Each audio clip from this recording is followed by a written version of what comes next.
शिव शंकर हे करुणाकर हे हर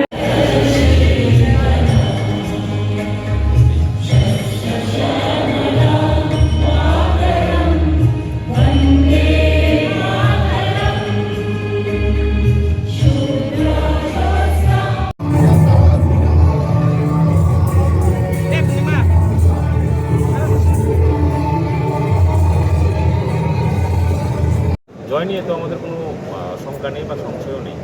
আমাদের উদ্দেশ্য হচ্ছে আরও গণতান্ত্রিক পদ্ধতিতে আরও বেশি আসন নিয়ে কীভাবে ক্ষমতায় আসা যায়, মানুষকে আরও বেশি কীভাবে খুশি করা যায়, সংগঠনকে আরও কীভাবে সেবার মাধ্যমে সংগঠন করা এবং পার্টিকে তৃণমূল স্তর পর্যন্ত শক্তিশালী করা এবং আমাদের আরও বেশি সংখ্যক আসন নিয়ে কীভাবে আমরা মানুষের আশীর্বাদ নিয়ে ক্ষমতায় আসবো সে নিয়ে আমরা ভাবছি। এবং আগামী কিছুদিনের মধ্যে অনেকগুলো নির্বাচন আছে, আপনারা জানেন। আমাদের ডিসি ইলেকশন আছে, তারপর আমাদের যে লোকাল বডিজ, আমাদের নগর পঞ্চায়েত, যে মিউনিসিপ্যাল কাউন্সিল, কর্পোরেশন ইলেকশন আছে, তারপর 28 সালের নির্বাচন। তো 28 সালের নির্বাচন নিয়ে আমাদের কোনো সংশয় নেই।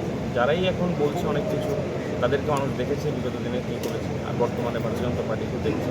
আমরা মানুষকে আমরা বিশ্বাস করি এবং আমরা জানি মানুষ আমাদের পেছনে আছে। আমরা সেই জয় নিয়ে আমাদের কোনো রকম চিন্তা নেই। আমরা ধর্মনগর উপনির্বাচন হলো, আমরা দেখতে পেলেন কী পরিমাণে ভোট আমাদের ভারতীয় জনতা পার্টির প্রার্থী ধর্ম পেয়েছে। তো একটা ইন্ডিকেশন যে কী হবে আগামী দিন। আমার থেকে আপনারা বেশি জানেন, আপনারা বিভিন্ন জায়গায় যান, মানুষের সঙ্গে কথা বলেন। তো আমরা তো আশাবাদী এবং আরও যদি কোনো রেক্টিফিকেশনের জায়গা থেকে বলবেন, আমরা চেষ্টা করবো সেগুলোকে শুনতে আরও কেউ মানুষের কাছে আমরা যেতে পারি। ভুল ত্রুটি হতে পারে আমাদের দ্বারা, আমরা তো আর ভগবান না, মানুষের দ্বারা ভুল ত্রুটি হয়।